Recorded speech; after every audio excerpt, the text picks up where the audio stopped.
On the surface, Earth seemed like the perfect place for reconnaissance. Its inhabitants were primitive, yet advanced enough to provide fascinating data. For an extraterrestrial from the planet Xynothar, this little blue dot offered an unparalleled mix of curiosity and chaos. To blend in, Commander Xylo had taken the form of an average human, mid-30s, average height, a slightly disheveled appearance to avoid standing out.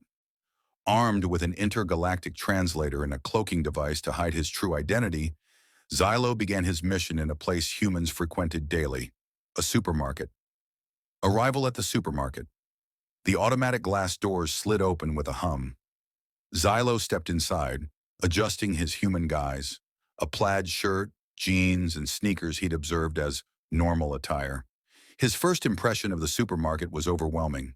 Rows upon rows of shelves stocked with brightly colored packages, each screaming for attention. Fluorescent lights buzzed above, and the air was filled with the faint scent of detergent, fresh produce, and something fried. His mission was clear: to observe human behavior, understand their social interactions, and collect samples of their food for analysis back on Xynothar.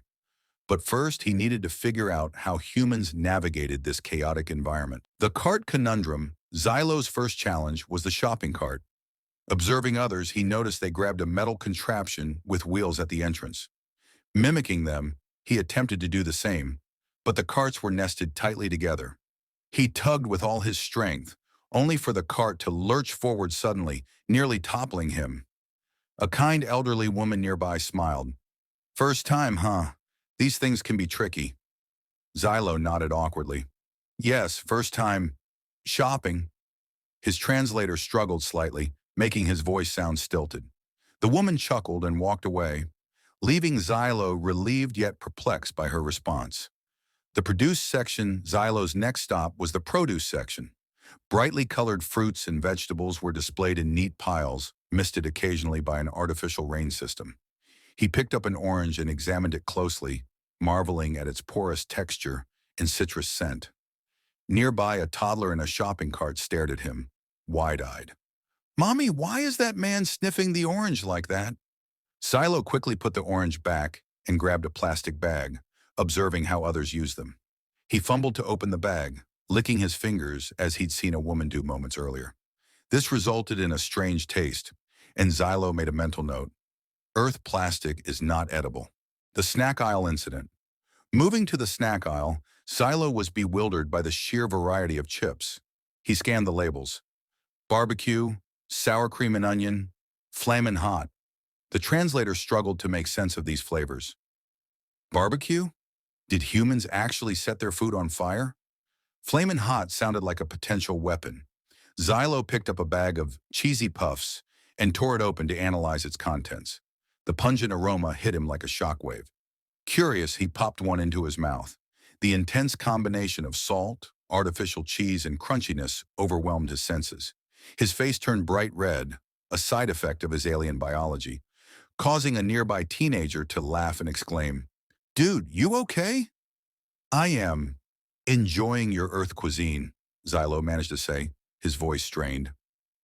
Social interaction at the checkout. Xylo finally reached the checkout line, his cart filled with random items: a loaf of bread, canned beans, toothpaste, a watermelon, and a stuffed teddy bear.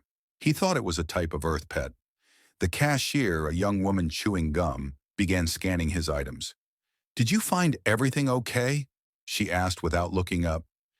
"Yes," Xylo replied, his tone overly formal. "Your establishment is adequate." The cashier raised an eyebrow but said nothing. Then came the payment. Xylo had observed other customers using small rectangular cards or paper currency. Reaching into his pocket, he produced a Xynotharian energy crystal, its glowing blue light drawing gas from those nearby. We take cash or card," the cashier said, clearly unimpressed by his offering. Thinking quickly, Xylo mimicked a customer he'd seen earlier, pulling out a random credit card he'd borrowed during his observations. The transaction was successful, though the card had the name John Peterson on it. Xylo made a note to study Earth's payment systems more thoroughly. The Great Spill. As Xylo exited the supermarket, a commotion broke out near the entrance. A staff member pushing a towering stack of crates filled with soda cans lost control, sending the cans tumbling everywhere. Reacting instinctively, Xylo dropped his human guise for a fraction of a second. His true form, a sleek, silvery figure with elongated limbs, emerging to catch the falling crates midair. Gasps erupted from the crowd. Realizing his mistake, Xylo quickly restored his human form, pretending to stumble as if nothing had happened. "Did you see that?" a man exclaimed. "That guy caught those crates like a superhero." Superhero? Yes, that is me, Xylo said, trying to sound nonchalant. Superhero of supermarkets, returned to the mothership back on his ship, parked inconspicuously in a nearby forest. Xylo unloaded his samples and recorded his findings. Earth's supermarket, he concluded, was a microcosm of human life, chaotic, diverse, and oddly fascinating. His mission had been a success, though he noted that blending in would require further practice. As he prepared to transmit his data back to Xynothar, Xylo made one final note. Next mission: undercover in a fast food restaurant. For now, the humans remained blissfully unaware that among their aisles of cereal and soda, an alien had walked among them.